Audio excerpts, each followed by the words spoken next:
ಸಾಮಾನ್ಯವಾಗಿ ನಾವೊಂದು ಹೊಸ ಸ್ಮಾರ್ಟ್ಫೋನ್ ಅಥವಾ ಒಂದು ಕಾರ್ ತಗೊಂಡಾಗ ಅದರ ಜೊತೆ ಒಂದು ಮ್ಯಾನ್ಯುವಲ್ ಅಥವಾ ಕೈಪಿಡಿ ಬಂದೇ ಬರುತ್ತೆ ಅಲ್ವಾ? ಹೌದು, ಖಂಡಿತ. ಒಂದು ಸಣ್ಣ ಬುಕ್ ಕೊಟ್ಟಿರ್ತಾರೆ. ಕರೆಕ್ಟ್. ಆ ಯಂತ್ರದಲ್ಲಿ ಏನಾದರೂ ದೋಷ ಬಂದ್ರೆ ಅಥವಾ ಯಾವುದಾದ್ರೂ ಹೊಸ ಫೀಚರ್ ನಮ್ಗೆ ಅರ್ಥ ಆಗಿಲ್ಲ ಅಂದ್ರೆ ನಾವು ತಕ್ಷಣ ಕೈಪಿಡಿನ ತೆಗೆದು ನೋಡ್ತೀವಿ. ಪ್ರತಿಯೊಂದು ಸಮಸ್ಯೆಗೂ ಅದರಲ್ಲಿ ಒಂದು ಸ್ಪಷ್ಟವಾದ ಪರಿಹಾರ ಇದ್ದೇ ಇರುತ್ತೆ. ನಿಜ. ಅಲ್ಲಿ ಕಾರಣ ಮತ್ತೆ ಪರಿಣಾಮಗಳ ನಡುವೆ ಒಂದು ನೇರವಾದ ಸಂಪರ್ಕ ಇರುತ್ತೆ. ಪ್ಲಗ್ ಎಲ್ಲಿ ಹಾಕಬೇಕು ಅಥವಾ ಯಾವ ಬಟನ್ ಒತ್ತಬೇಕು ಅನ್ನೋದು ಬಹಳ ನಿಖರವಾಗಿ ಗೊತ್ತಿರುತ್ತೆ.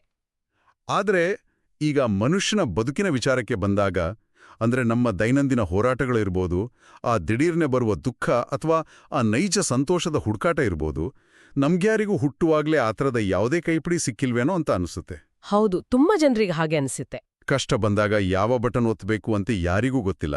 ನಾವೆಲ್ಲರೂ ಒಂದ್ ರೀತಿ ಕತ್ತಲೆಯಲ್ಲಿ ತಡ್ಕಾಡ್ತಾ ಇದೀವಿ ಅಲ್ವಾ? ಖಂಡಿತವಾಗಿಯೂ. ಮನುಷ್ಯನ ಮನಸ್ಸು ಮತ್ತೆ ನಮ್ಮ ಭಾವನೆಗಳು ತುಂಬಾ ಸಂಕೀರ್ಣವಾದವು.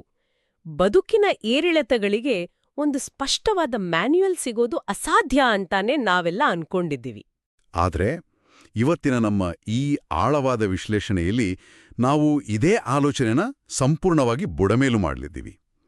ಹೌದು, ಬದುಕಿಗೆ ಕೈಪಿಡಿ ಇಲ್ಲ ಅನ್ನೋದು ನಮ್ಮ ತಪ್ಪು ಕಲ್ಪನೆ. ಆ ಕೈಪಿಡಿ ಆಗ್ಲೇ ನಮ್ಮಲ್ಲೇ ಇದೆ, ಆದರೆ ನಾವು ಅದನ್ನ ಸರಿಯಾಗಿ ಓದಿಲ್ಲ ಅಷ್ಟೇ.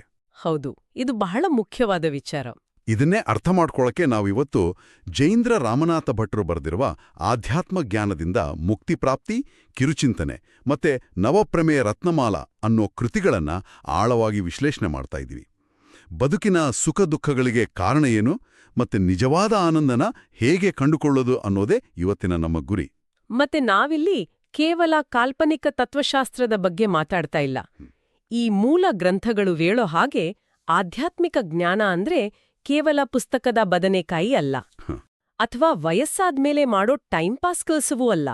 ಅದು ಸೃಷ್ಟಿಯ ರಹಸ್ಯ ಮತ್ತೆ ನಮ್ಮ ಮನಸ್ಸನ್ನ ನಿಯಂತ್ರಿಸೋ ಶಕ್ತಿಗಳನ್ನ ವಿವರಿಸುವ ಒಂದು ಅದ್ಭುತವಾದ ಪ್ರಾಯೋಗಿಕ ಮಾರ್ಗದರ್ಶಿ. ಅಂದ್ರೆ ಆ ನಿಜವಾದ ಸುಖಾರ ಹುಡ್ಕೋಕ್ ಮುಂಚೆ ನಮ್ಮನ್ನ ದಿನನಿತ್ಯ ಕಂಟ್ರೋಲ್ ಮಾಡ್ತಿರೋ ಆ ಕಣ್ಣಿಗೆ ಕಾಣದ ಶಕ್ತಿಗಳು ಯಾವುವು ಅಂತ ನಾವು ಅರ್ಥ ಮಾಡ್ಕೋಬೇಕು. ಮೂಲ ಬರಹದಲ್ಲಿ ಹೇಳೋ ಹಾಗೆ ಆಧ್ಯಾತ್ಮಿಕ ಜ್ಞಾನ ಅಂದ್ರೆ ಬರೀ ಗಂಟೆ ಬಾರಿಸ್ತಾ ಪೂಜೆ ಮಾಡೋದಲ್ಲ. ಅದು ಆ ಸೃಷ್ಟಿ, ಪ್ರಳಯದ ವಿಚಾರ, ಅಂಡಪಿಂಡಗಳ ರಹಸ್ಯ ಮತ್ತೆ ಪ್ರಕೃತಿಯ 3 ಗುಣಗಳ ಬಗ್ಗೆ ತಿಳ್ಕೊಳ್ಳೋದು. ಹೌದು, ಈ ವಿಚಾರನ ವಿವರಿಸೋಕೆ ಲೇಖಕರು ಭಗವದ್ಗೀತೆಯ 14 ಮತ್ತೆ 17ನೇ ಅಧ್ಯಾಯಗಳನ್ನ ಆಧಾರವಾಗಿ ತಗೊಂಡಿದ್ದಾರೆ.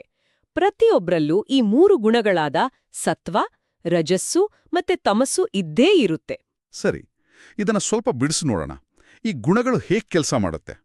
ಈ ಗುಣಗಳ ಪ್ರಮಾಣ ಒಬ್ಬೊಬ್ರಲ್ಲಿ ಒಂದೊಂದು ರೀತಿ ಇರುತ್ತೆ.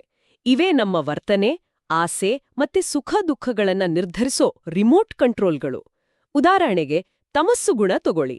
ಇದು ಅಜ್ಞಾನದಿಂದ ಆವರಿಸಿದೆ ಅಂತ ಗ್ರಂಥ ಹೇಳುತ್ತೆ. ಅಂದ್ರೆ ಈ ಆಲಸ್ಯ, ನಿದ್ದೆ ಇವೆಲ್ಲ ತಮಸ್ಸ. ಹಾ, ಒಂದ್ ರೀತಿ ದಟ್ಟವಾದ ಮಂಜಿನ ತರ ಅಲ್ವಾ ಮಾಡೋದು? ಹೌದು. ಮೇಲ್ನೋಟಕ್ಕೆ ಇದು ಒಳ್ಳೇದನ್ಸಿದ್ರೂ ಇದು ಮನುಷ್ಯನನ್ನ ಕರ್ಮದ ಬಂಧನದಲ್ಲಿ ಸಿಲುಕಿಸುತ್ತೆ, ಒತ್ತಡ, ಆತಂಕಕ್ಕೆ ದೂಡುತ್ತೆ. ಇನ್ನು 3ನೇದು ಸತ್ವಗುಣ. ಇದು ಬೆಳಕನ್ನ, ಶಾಂತಿಯನ್ನ ಕೊಡೋ ನಿರ್ಮಲವಾದ ಗುಣ, ಕಲುಷಿತವಿಲ್ಲದ ನೀರಿನ ತರ. ಇಲ್ಲಿ ಬಹಳ ಕುತೂಹಲಕಾರಿ ವಿಚಾರ ಏನಂದ್ರೆ, ಈ 3 ಗುಣಗಳು ನಾವು ಅನುಭವಿಸೋ ಸುಖನ ಹೇಗೆ ಬದಲಾಯಿಸುತ್ತೆ ಅನ್ನೋದು. ಗ್ರಂಥ ಸುಖವನ್ನು ತಾಮಸ, ರಾಜಸ ಮತ್ತೆ ಸಾತ್ವಿಕ ಅಂತ ವಿಂಗಡಿಸುತ್ತರ್ವಾ? ಹೌದು. ತಾಮಸ ಸುಖ ಅಂದ್ರೆ ಆರಂಭದಿಂದ ಅಂತ್ಯದವರೆಗೂ ಕೇವಲ ಅಜ್ಞಾನ. ಅತಿಯಾಗಿ ನಿದ್ದೆ ಮಾಡೋದು ಅಥವಾ ಮದ್ಯಪಾನ ಮಾಡಿದಾಗ ಸಿಗೋ ಕ್ಷಣಿಕ ಮಜಾ, ಇದರಿಂದ ಯಾವ ಲಾಭವೂ ಇಲ್ಲ. ಆದರೆ ರಾಜಸ ಸುಖ ಬಹಳ ವಿಚಿತ್ರ. ಹೌದು, ರಾಜಸ ಸುಖದ ಬಗ್ಗೆ ಹೇಳಬೇಕು ಅಂದ್ರೆ ಇದಕ್ಕೊಂದು ಅದ್ಭುತವಾದ ಉದಾಹರಣೆ ಕೊಡ್ಬೋದು. ಇದನ್ನ ನಾವು ಒಂದು ಪ್ಲೇಟ್ ಖಾರವಾದ ಜಂಕ್ ಫುಡ್ ಅಥವಾ ಮಿರ್ಚಿ ಬಜ್ಜಿ ತಿನ್ನೋದಕ್ಕೆ ಹೋಲಿಸ್ಬೋದು. ಖಂಡಿತ. ಬಿಸಿ ಬಿಸಿ ತಿಂಡಿ ತಿನ್ನುವಾಗ ಆರಂಭದಲ್ಲಿ ಅದು ನಾಲಿಗೆಗೆ ಅಮೃತದ ತರನೇ ಇರುತ್ತೆ ಅಲ್ವಾ? 10 ನಿಮಿಷದಲ್ಲಿ ಅದಕ್ಕಿಂತ ದೊಡ್ಡ ಸುಖ ಬೇರೆ ಇಲ್ಲ ಅಂತ ಅನ್ಸುತ್ತೆ. ಹೌದು, ಆದ್ರೆ ತಿಂದ ಕೆಲವೇ ಗಂಟೆಗಳಲ್ಲಿ ಏನಾಗುತ್ತೆ? ಹೊಟ್ಟೆ ನೋವು ಶುರುವಾಗುತ್ತೆ, ಆಸಿಡಿಟಿ ಹೆಚ್ಚಾಗುತ್ತೆ. ಅಂದ್ರೆ ಆರಂಭದಲ್ಲಿ ಅಮೃತವಾಗಿದ್ದದ್ದು ಕೊನೆಗೆ ದೇಹಕ್ಕೆ ವಿಷವಾಗಿ ಪರಿಣಮಿಸುತ್ತೆ. ಇದೇ ರಾಜಸ ಸುಖ. ಹಣ, ಕೀರ್ತಿ ಎಲ್ಲವೂ ಇದೇ ರೀತಿ ಕೆಲಸ ಮಾಡುತ್ತೆ ಅಲ್ವಾ? ಹೌದು, ಆರಂಭದಲ್ಲಿ ಅಮೃತದಂತೆ ಕಂಡ್ರೂ ಕೊನೆಗೆ ನಮ್ಮ ನೆಮ್ಮದಿನ ಕಸಿದ್ಕೊಂಡು ವಿಷ ಆಗತ್ತೆ. ಆದ್ರೆ ಸಾತ್ವಿಕ ಸುಖ ಇದಕ್ಕೆ ಸಂಪೂರ್ಣ ವಿರುದ್ಧ. ಅದು ಆರಂಭದಲ್ಲಿ ವಿಷದಂತೆ ಕಷ್ಟಕರವಾಗಿರುತ್ತೆ, ಆದ್ರೆ ಕೊನೆಯಲ್ಲಿ ಅಮೃತದಂತೆ ಸಿಹಿಯಾಗುತ್ತೆ. ಇದನ್ನ ನಾವು ದಿನ ಬೆಳಗ್ಗೆ 5 ಗಂಟೆಗೆ ಎದ್ದು ಜಿಮ್ಗೆ ಹೋಗೋದಕ್ಕೆ ಹೋಲಿಸ್ಬೋದು ಅಂತ ನನ್ಗನ್ಸುತ್ತೆ. ಚಳಿಗಾಲದಲ್ಲಿ ಆ ಅಲಾರಂ ಬಡ್ದಾಗ ಆ ಬೆಚ್ಚಗಿನ ಹೊದಿಕೆ ಬಿಟ್ಟು ಏಳೋದು ಅಕ್ಷರಶಃ ವಿಷ ಕುಡ್ದಷ್ಟೇ ಕಷ್ಟ. ಹೌದು, ಎಷ್ಟೋ ಜನರಿಗೆ ಅದು ತುಂಬಾ ಕಷ್ಟದ ಕೆಲ್ಸ. ಮೈಕೈ ನೋವು, ನಿದ್ದೆ ಮಂಪರು ಎಲ್ಲ ಇರುತ್ತೆ. ಆದರೆ ಒಮ್ಮೆ ಎದ್ದು ವ್ಯಾಯಾಮ ಮುಗಿಸಿ ಸ್ನಾನ ಮಾಡಿದ ಮೇಲೆ ಇಡೀ ದಿನ ದೇಹದಲ್ಲಿರೋ ಚೈತನ್ಯ ಮತ್ತು ಮನಸ್ಸಿನ ಶಾಂತಿ ಗಮನಿಸಿ. ಅದು ಕೊನೆಯಲ್ಲಿ ಸಿಗೋ ಶಾಶ್ವತವಾದ ಅಮೃತ. ಇದು ಸತ್ವಗುಣ. ಇದು ಬಹಳ ನಿಖರವಾದ ಹೋಲಿಕೆ. ನಮ್ಮ ಬದುಕಿನ ಗುರಿಯೇ ಈ ಗುಣಗಳ ಮೂಲಕ ಮೇಲೇರೋದು. ಇಲ್ಲಿನ ಅತ್ಯಂತ ಆಸಕ್ತಿದಾಯಕ ಅಂಶ ಏನಂದ್ರೆ, ನಾವು ಮೊದಲು ತಮಸ್ಸಿನ ಆಲಸ್ಯನ ಬಿಟ್ಟು ರಜಸ್ಸಿನ ಕ್ರಿಯಾಶೀಲತೆಗೆ ಬರಬೇಕು. ಆಮೇಲೆ ಆ ರಜಸ್ಸಿನ ಸ್ವಾರ್ಥನ ಮೀರಿ ನಿಂತು ಸತ್ವಗುಣನ ಬೆಳೆಸ್ಕೊಳ್ಬೇಕು. ಸರಿ, ಇದೆಲ್ಲ ಕೇಳಕ್ಕೆ ತುಂಬ ಚೆನ್ನಾಗಿದೆ. ಗುಣಗಳನ್ನ ಮೀರಿ ನಿಲ್ಲೋ ಬಗ್ಗೆ ಮಾತಾಡಿದ್ವಿ. ಆದರೆ ನಮ್ಮ ಜವಾಬ್ದಾರಿಗಳ ಮಧ್ಯೆ ನಾನಿವಟ್ಟಿಂದ ಸಾತ್ವಿಕನಾಗ್ತೀನಿ ಅಂತ ಅನ್ಕೊಂಡ ತಕ್ಷಣ ಅದು ಸಾಧ್ಯ ಆಗ್ಬಿಡುತ್ತಾ? ಖಂಡಿತ ಇಲ್ಲ. ನಮಗೊಂದು ದಾರ್ಶನಿಕ ಚೌಕಟ್ಟಿನ ಅಗತ್ಯ ಇದೆ ಅಲ್ವಾ? ಹೌದು, ಆ ಚೌಕಟ್ಟನ್ನೇ ಮೂಲ ಬರಹ ನಮ್ಮ ಮುಂದಿಡುತ್ತೆ. ಅದೇ ಶ್ರೀಮನ್ ಮಧ್ವಾಚಾರ್ಯರ ತತ್ವಶಾಸ್ತ್ರ. ಅವರು ಬ್ರಹ್ಮಸೂತ್ರ ಭಾಷ್ಯ, ಗೀತಾಭಾಷ್ಯ ಸೇರಿ ಒಟ್ಟು 37 ಶ್ರೇಷ್ಠ ಗ್ರಂಥಗಳನ್ನ ರಚಿಸಿದ್ದಾರೆ. ಇವುಗಳಿಗೆ ಸರ್ವಮೂಲ ಗ್ರಂಥಗಳು ಅಂತ ಕರೀತಾರೆ. ಆದರೆ ಇಷ್ಟು ದೊಡ್ಡ ಗ್ರಂಥಗಳನ್ನು ಓದೋಕೆ ಸಾಮಾನ್ಯ ಜನರಿಗೆ ಇಲ್ಲಿ ಟೈಮ್ ಇರುತ್ತೆ. ನಿಜ. ಅದಕ್ಕಾಗಿಯೇ ಶ್ರೀ ವ್ಯಾಸತೀರ್ಥರ ಕೊಡುಗೆ ಇಲ್ಲಿ ಅಸಾಧಾರಣವಾದದ್ದು. ಅವರು ಆ 37 ಬೃಹತ್ ಗ್ರಂಥಗಳ ಸಾರನ ಕೇವಲ ಒಂದೇ ಒಂದು ಶ್ಲೋಕದಲ್ಲಿ ಕ್ರೋಢೀಕರಿಸಿದರು. ಆ 9 ತತ್ವಗಳ ಮಾಲೆಗೆ ನವಪ್ರಮೇಯ ರತ್ನಮಾಲಾ ಅಂತ ಕರೀತಾರೆ. ಇದು ಇಡೀ ತತ್ವಶಾಸ್ತ್ರದ ಮಾಸ್ಟರ್ ಕೀ ಇದ್ದ ಹಾಗೆ. ಅಂದ್ರೆ ಈ 9 ಪ್ರಮೇಯ ಅರ್ಥ ಮಾಡ್ಕೊಂಡ್ರೆ ನಾವು ಹುಡುಕ್ತಿರೋ ಆ ಬದುಕಿನ ಕೈಪಿಡಿ ಸಿಕ್ಕ ಹಾಗೆ. ಹೌದು. ಮೊದಲ 3 ಪ್ರಮೇಯಗಳು ನಮ್ಮ ಅಸ್ತಿತ್ವದ ಅಡಿಪಾಯನ ನಿರ್ಮಿಸುತ್ತೆ. ಮೊದಲನೆಯದು ಹರಿಯೇ ಸರ್ವೋತ್ತಮ, ಅಂದ್ರೆ ಆ ಪರಮಾತ್ಮನೇ ಎಲ್ಲರ ನಿಯಂತ್ರಕ. ಎರಡನೆಯದು ಜಗತ್ತು ಸತ್ಯವಾದದ್ದು, ಈ ಪ್ರಪಂಚ ಸುಳ್ಳಲ್ಲ, ಇದು ವಾಸ್ತವ. ಮತ್ತೆ ಮೂರನೆಯ ಪ್ರಮೇಯ ಭೇದವೂ ನಿಜ, ಈ ಜಗತ್ತಿನಲ್ಲಿ ವ್ಯತ್ಯಾಸಗಳು ನೈಜವಾದವು. ಒಂದು ನಿಮಿಷ, ಇಲ್ಲಿ ನಿಜಕ್ಕೂ ಅತ್ಯಂತ ಕುತೂಹಲಕಾರಿಯಾದ ವಿಷಯ ಬರುತ್ತೆ. ಬೇರೆ ತತ್ವಜ್ಞಾನಗಳು ಈ ಜಗತ್ತು ಕೇವಲ ಒಂದು ಭ್ರಮೆ ಅಥವಾ ಮಿಥ್ಯಾ ಅಂತ ಹೇಳುವಾಗ, ಮಧ್ವಾಚಾರ್ಯರು ಜಗತ್ತು ಸತ್ಯ ಅಂತ ಹೇಳ್ತಾರೆ. ಇದು ನಮ್ಮ ಬದುಕಿನ ದೃಷ್ಟಿಕೋನನ ಹೇಗೆ ಬದಲಾಯಿಸುತ್ತೆ? ಜಗತ್ತು ಸತ್ಯ ಅಂದ್ರೆ ನಮ್ಮ ಕಷ್ಟಗಳು ಸತ್ಯ ಅಲ್ವಾ? ಇದನ್ನ ವಿಶಾಲ ದೃಷ್ಟಿಕೋನದಿಂದ ನೋಡಿದ್ರೆ, ಜಗತ್ತನ್ನ ಭ್ರಮೆ ಅಂತ ಒಪ್ಕೊಂಡ್ರೆ ನಮ್ಮ ಕರ್ಮಗಳಿಗೆ, ನಮ್ಮ ಹೋರಾಟಗಳಿಗೆ ಒಂದು ನೈಜವಾದ ಅರ್ಥನೇ ಇರೋದಿಲ್ಲ. ನಾವು ಪಡೋ ಕಷ್ಟ, ನೈತಿಕ ಆಯ್ಕೆಗಳು ಎಲ್ಲವೂ ಅರ್ಥಹೀನಾಗ್ಬಿಡುತ್ತಲ್ವಾ? ಹೌದು, ಅದು ಬರೀ ಕನಸು ಅಂತಾದ್ರೆ ನಾವು ಯಾಕೆ ಕಷ್ಟಪಡಬೇಕು ಅನ್ಸುತ್ತೆ. ಖಂಡಿತ. ಆದ್ರೆ ಮಧ್ವಾಚಾರ್ಯರು ಜಗತ್ತು ಸತ್ಯ ಅಂದಾಗ ನಮ್ಮ ಕರ್ಮಗಳು ವಾಸ್ತವ ಆಗುತ್ತೆ. ನಾವು ಎದುರಿಸೋ ಕಷ್ಟಗಳು ಕೇವಲ ಕನಸಲ್ಲ, ಅವು ನಮ್ಮ ಆಧ್ಯಾತ್ಮಿಕ ಸಾಧನೆಗೆ ಒದಗಿ ಬಂದ ನೈಜ ಅವಕಾಶಗಳಾಗುತ್ತೆ. ಬದುಕು ಒಂದು ಜವಾಬ್ದಾರಿಯುತವಾದ ವಾಸ್ತವಿಕ ಪ್ರಯಾಣ ಅನ್ನೋ ಅರಿವು ಮೂಡುತ್ತೆ. ಅದ್ಭುತ. ಹಾಗಾದ್ರೆ ಮೂರನೇ ಪ್ರಮೇಶದ ಕಡೆ ಬರೋಣ. ಭೇದವು ನಿಜ. ಜಗತ್ತಿನಲ್ಲಿ 5 ರೀತಿಯ ಶಾಶ್ವತ ಭೇದಗಳು ಅಂದ್ರೆ ವ್ಯತ್ಯಾಸಗಳಿವೆ ಅಂತ ಹೇಳ್ತಾರೆ. ಜೀವ ಮತ್ತೆ ಈಶ್ವರನ ನಡುವೆ, ಹಾಗೆ ಜೀವ ಮತ್ತೆ ಜೀವನ ನಡುವೆ. ಇದು ಯಾಕೆ ಅಷ್ಟು ಮುಖ್ಯ? ಯಾಕೆಂದ್ರೆ ಇದು ನಮ್ಮ ಪ್ರತ್ಯೇಕತೆಯನ್ನ ಗೌರವಿಸುತ್ತೆ. ನಾವೆಲ್ಲರೂ ಒಂದೇ ಫ್ಯಾಕ್ಟರಿಯಲ್ಲಿ ತಯಾರಾದ ಯಂತ್ರಗಳಲ್ಲ. ನಿಮ್ಮ ಕಷ್ಟಗಳು, ನಿಮ್ಮ ಸಾಧನೆಯ ಹಾದಿ ಇನ್ನೊಬ್ರಿಗಿಂತ ಭಿನ್ನವಾಗಿರುತ್ತೆ. ಇದನ್ನ ಒಪ್ಕೊಂಡಾಗ್ಲೇ ನಾವಿತರರೊಡನೆ ನಮ್ಮನ್ನ ಹೋಲಿಸ್ಕೊಳ್ಳೋದನ್ನ ಬಿಡ್ತೀವಿ.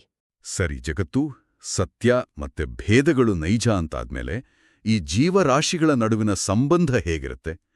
ಇಲ್ಲಿ 4, 5, 6 ಮತ್ತೆ 7ನೇ ಪ್ರಮೇಯಗಳು ಬರುತ್ತೆ ಅಲ್ವಾ? ಹೌದು. ಜೀವರು ಹರಿಯ ಅನುಚರರು, ಅಂದ್ರೆ ನಾವು ಸ್ವತಂತ್ರರಲ್ಲ ಅಂತ 4ನೇ ಪ್ರಮೇಯ ಹೇಳುತ್ತೆ. 5ನೇ ಪ್ರಮೇಯ ಜೀವರ ತಾರತಮ್ಯದ ಬಗ್ಗೆ ಹೇಳುತ್ತೆ. ಅಂದ್ರೆ ಜಗತ್ತಿನಲ್ಲಿಯೋ ಜೀವರುಗಳು ಯಾರೂ ಸಮಾನರಲ್ಲ, ಪ್ರತಿಯೊಬ್ಬರ ಯೋಗ್ಯತೆ ಭಿನ್ನವಾಗಿರುತ್ತೆ. ಆದ್ರೆ ಮಾನಿಲ್ಲಿ ಒಂದು ಪ್ರಶ್ನೆ ಕೇಳಲೇಬೇಕು. ಈ ತಾರತಮ್ಯ ಅನ್ನೋ ಪದ ಕೇಳಿದಾಗ ಇದೊಂದು ರೀತಿ ಅನ್ಯಾಯ ಅನ್ಸೋದಿಲ್ವಾ? ಒಬ್ಬ ಜೀವನ ಸಾಮರ್ಥ್ಯ ಹೆಚ್ಚು, ಮತ್ತೊಬ್ಬಂದು ಕಡಿಮೆ ಅಂದ್ರೆ ಅದು ಅನ್ಯಾಯ ಅಲ್ವಾ? ಮೇಲ್ನೋಟಕ್ಕೆ ಹಾಗೆ ಅನ್ಸೋದು ಸಹಜ. ಆದ್ರೆ ಇದು ಮನುಷ್ಯರ್ ಮಾಡ್ಕೊಂಡಿರೋ ಜಾತಿ ಅಥವಾ ಅಂತಸ್ತಿನ ಭೇದಭಾವ ಅಲ್ಲ, ಇದು ಆತ್ಮದ ನೈಸರ್ಗಿಕ ಸಾಮರ್ಥ್ಯ. ಇದನ್ನ ಅರ್ಥ ಮಾಡ್ಕೊಳ್ಳಕ್ಕೆ ನಾವು ಮುಕ್ತಿ ಅಂದ್ರೆ ಏನು ಅಂತ ನೋಡ್ಬೇಕು.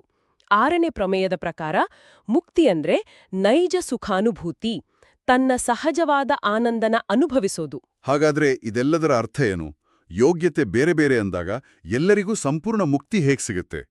ಇದನ್ನ ನಾವು ಆ ಸಮುದ್ರದಲ್ಲಿರೋ ಬೇರೆ ಬೇರೆ ಗಾತ್ರದ ಪಾತ್ರೆಗಳಿಗೆ ಹೋಲಿಸ್ಬೋದಾ? ಹೌದು, ಖಂಡಿತ ಹೋಲಿಸಬಹುದು. ಅಂದ್ರೆ ಮುಕ್ತಿ ಅನ್ನೋದು ಒಂದು ಆನಂದದ ಸಮುದ್ರ. ಅದರಲ್ಲಿ ಒಬ್ಬ ಜೀವನ ಸಾಮರ್ಥ್ಯ ಒಂದು ಚಿಕ್ಕ ಕಾಫಿ ಲೋಟದಷ್ಟಿರ್ಬೋದು, ಮತ್ತೊಬ್ಬನದು ಒಂದು ದೊಡ್ಡ ಬ್ಯಾರೆಲಷ್ಟಿರ್ಬೋದು. ಆ ಸಮುದ್ರದಲ್ಲಿ ಮುಳುಗಿಸಿದಾಗ ಆ ಚಿಕ್ಕ ಕಾಫಿ ಲೋಟನು ತನ್ನ ಸಾಮರ್ಥ್ಯಕ್ಕೆ ತಕ್ಕಂತೆ 100ಕ್ಕೆ 100ರಷ್ಟು ಆನಂದದಿಂದ ತುಂಬಿರುತ್ತೆ. ನಿಖರವಾಗಿ. ಆ ದೊಡ್ಡ ಬ್ಯಾರೆಲ್ ಕೂಡ 100ಕ್ಕೆ 100ರಷ್ಟು ತುಂಬಿರುತ್ತೆ. ಆ ಚಿಕ್ಕ ಲೋಟಕ್ಕೆ ನನ್ನತ್ರ ಕಡಿಮೆ ನೀರಿದೆ ಅನ್ನೋ ಕೋರಿಗೂ ಇರೋದಿಲ್ಲ, ಯಾಕೆಂದ್ರೆ ಅದು ಸಂಪೂರ್ಣವಾಗಿ ತುಂಬಿಟ್ಟಿದೆ ಅಲ್ವಾ? ಹೌದು, ಅದು ತನ್ನ ಮಿತಿಯಲ್ಲಿ ಸಂಪೂರ್ಣ ತೃಪ್ತಿ ಹೊಂದಿದೆ. ಇದು ಅನ್ಯಾಯ ಅಲ್ಲ, ಇದು ಪ್ರತಿಯೊಬ್ಬರ ನೈಜತೆಯ ಸಾಕ್ಷಾತ್ಕಾರ. ಅಲ್ಲಿ ಯಾವ ಕೊರತೆನೂ ಇರೋದಿಲ್ಲ. ಆದ್ರೆ ಅವುಗಳ ಶಾಶ್ವತ ಸಾಮರ್ಥ್ಯ ಯಾವತ್ತೂ ಭಿನ್ನವಾಗೇ ಇರುತ್ತೆ. ತಾರತಮ್ಯದ ನೈಜ ಅರ್ಥನೇ ಇದು. ಅದ್ಭುತವಾದ ವಿವರಣೆ. ಹಾಗಾದ್ರೆ ಆ ಮುಕ್ತಿನ ತಲುಪೋದು ಹೇಗೆ? 7ನೇ ಪ್ರಮೇಯ ನಮಗ ಆ ಸಾಧನನ ಒದಗಿಸುತ್ತೆ. ದಂಬಾಚಾರ ಇಲ್ಲದ ಅಪ್ಪಟವಾದ ಅಮಲ ಭಕ್ತಿಯೇ ಮುಕ್ತಿಗೆ ಸಾಧನ ಅಂತ. ಹೌದು, ಶ್ರವಣ, ಕೀರ್ತನ ಹೀಗೆ ನವವಿಧ ಭಕ್ತಿಗಳ ಉಲ್ಲೇಖ ಇದೆ. ಅಮಲ ಅಂದ್ರೆ ಕಲ್ಮಶ ಇಲ್ಲದ ಭಕ್ತಿ. ಆದ್ರೆ ಈ ಭಕ್ತಿ ಹೇಗ್ ಕೆಲಸ ಮಾಡುತ್ತೆ? ಬರೀ ಹಾಡು ಹೇಳೋದ್ರಿಂದ ಅಥವಾ ಕಥೆ ಕೇಳೋದ್ರಿಂದ ಮುಕ್ತಿ ಸಿಕ್ಬಿಡುತ್ತಾ? ಬರೀ ಯಾಂತ್ರಿಕವಾಗಿ ಹಾಡೋದ್ರಿಂದ ಅಲ್ಲ. ಉದಾಹರಣೆಗೆ ಶ್ರವಣ ಭಕ್ತಿನೇ ತಗೊಳ್ಳಿ. ಒಳ್ಳೆ ವಿಚಾರಗಳನ್ನ ಕೇಳೋದ್ರಿಂದ ಮನಸ್ಸಿನಲ್ಲಿರೋ ಆ ತಮಸ್ಸಿನ ಮಂಜು ಕರ್ಗೋಕ್ ಶುರುವಾಗುತ್ತೆ. ರಜಸ್ಸಿನ ಒತ್ತಡ ಕಡಿಮೆಯಾಗಿ ಮನಸ್ಸು ಸಾತ್ವಿಕತೆಯ ಕಡೆ ವಾಲುತ್ತೆ. ಈ ಶುದ್ಧ ಭಕ್ತಿ ಮಾತ್ರ ರಜಸ್ಸು ಮತ್ತೆ ತಮಸ್ಸನ್ನ ಸುಟ್ಟು ಹಾಕಬಲ್ಲದು. ಇವೆಲ್ಲವೂ ಕೇಳೋಕೆ ಬಹಳ ಸೊಗಸಾಗಿದೆ. ಆದರೆ ಈಗಿನ ಆಧುನಿಕ ಮನಸ್ಸಿಗೆ ಒಂದು ಪ್ರಶ್ನೆ ಮೂಡುತ್ತೆ. ಇದೆಲ್ಲ ಕೇವಲ ಒಂದು ಕಥೆ ಅಲ್ಲ, ಇದೇ ಅಂತಿಮ ಸತ್ಯ ಅಂತ ನಾವು ಹೇಗೆ ನಂಬೋದು? ಇದಕ್ಕೆ ಆಧಾರಗಳೇನು? ನಮ್ಮ ತತ್ವಶಾಸ್ತ್ರಜ್ಞರು ಈ ಸಂಶಯನ ಮೊದಲೇ ಊಹಿಸಿದ್ರು. ಅದಕ್ಕಾಗಿಯೇ 8ನೇ ಪ್ರಮೇಯದಲ್ಲಿ ಪ್ರಮಾಣಗಳ ಬಗ್ಗೆ ಹೇಳಿದ್ದಾರೆ. ಸತ್ಯನ ಅರಿಯೋಕೆ 3 ದಾರಿಗಳಿವೆ: ಪ್ರತ್ಯಕ್ಷ, ಅನುಮಾನ ಮತ್ತೆ ಆಗಮ. ಪ್ರತ್ಯಕ್ಷ ಅಂದ್ರೆ ನಮ್ಮ ಕಣ್ಣಾರೆ ನೋಡೋದು, ಸ್ಪರ್ಶಿಸಿ ಅರಿಯೋದು. ನನ್ನ ಕಣ್ಣೆದುರು ಇರೋ ಮರ, ಇದು ಪ್ರತ್ಯಕ್ಷ. ಹೌದು. ಅನುಮಾನ ಅಂದ್ರೆ ತರ್ಕ. ದೂರದ ಬೆಟ್ಟದಲ್ಲಿ ಹೊಗೆ ಬರ್ತಾ ಇದೆ ಅಂದ್ರೆ ಅಲ್ಲಿ ಬೆಂಕಿ ಇರ್ಲೇಬೇಕು ಅಂತ ಊಹಿಸ್ತೀವಿ, ಇದು ಅನುಮಾನ. ನಿಖರವಾಗಿ. ಆದ್ರೆ ದೇವರ ಅಸ್ತಿತ್ವ ಅಥವಾ ಮುಕ್ತಿಯಂತಹ ವಿಚಾರಗಳು ಕಣ್ಣಿಗೂ ಕಾಣೋದಿಲ್ಲ, ಕೇವಲ ತರ್ಕಕ್ಕೂ ನಿಲುಕೋದಿಲ್ಲ. ಇದು ಒಂದು ಪ್ರಮುಖ ಪ್ರಶ್ನೆಯನ್ನ ಹುಟ್ಟುಹಾಕುತ್ತೆ: ಸತ್ಯನ ಕೇವಲ ಕಣ್ಣಿನಿಂದ ನೋಡಿದ್ದನ್ನಷ್ಟೇ ನಂಬಬೇಕೇ ಅಂತ. ಹೌದು, ನಾವೇ ಸ್ವತಃ ನೋಡಿದ್ದನ್ನ ಮಾತ್ರ ನಂಬಬೇಕು ಅಂತಾನ. ಅಲ್ಲಿ ನಮ್ಗೆ ಆಗಮ ಪ್ರಮಾಣ ಬೇಕಾಗತ್ತೆ. ಆಗಮ ಅಂದ್ರೆ ವೇದಗಳು ಮತ್ತೆ ಋಷಿಮುನಿಗಳ ಆಪ್ತವಾಕ್ಯಗಳು. ಒಂದು ಮಗು ಶಾಲೆಗೆ ಹೋದಾಗ ಭೂಮಿ ಗುಂಡಗಿದೆ ಅನ್ನೋದನ್ನ ತಾನೇ ಬಾಹ್ಯಾಕಾಶಕ್ಕೆ ಹೋಗಿ ನೋಡೋಕ್ಕಾಗಲ್ಲ. ಅದು ಪಠ್ಯಪುಸ್ತಕನ ನಂಬತ್ತೆ. ಯಾಕೆಂದ್ರೆ ಅದು ತಜ್ಞರು ಸಾಬೀತುಪಡಿಸಿದ ಸತ್ಯಗಳ ಸಂಗ್ರಹ. ವೇದಗಳು ಕೂಡ ಅದೇ ರೀತಿ ಋಷಿಮುನಿಗಳ ತಪಸ್ಸಿನಿಂದ ಕಂಡುಕೊಂಡ ಆಪ್ತವಾಕ್ಯಗಳು. ವಾವ್, ಈ ಹೋಲಿಕೆ ನನಗೆ ತುಂಬಾ ಇಷ್ಟ ಆಯ್ತು. ನಾವು ಟಿವಿ ತಂದಾಗ ಅದನ್ನ ನಾವೇ ರಿಪೇರಿ ಮಾಡೋಕ್ ಹೋಗಲ್ಲ, ಆ ಕಂಪನಿಯವರೇ ಬರೆದ ಕೈಪಿಡಿನ ನಂಬುತ್ತೀವಿ. ಅದೇ ರೀತಿ ಋಷಿಮುನಿಗಳ ಆಗಮ ಪ್ರಮಾಣನ ನಾವು ನಂಬುತ್ತೀವಿ. ಹೌದು. ಅಷ್ಟೇ ಅಲ್ಲ, ಆಧುನಿಕ ವಿಜ್ಞಾನ ಕೂಡ ಇದೇ 3 ಹಂತಗಳನ್ನ ಅವಲಂಬಿಸಿದೆ ನೋಡಿ. ವಿಜ್ಞಾನಿಗಳು ಮೊದಲು ವೀಕ್ಷಣೆ ಮಾಡ್ತಾರೆ, ಇದು ಪ್ರತ್ಯಕ್ಷ.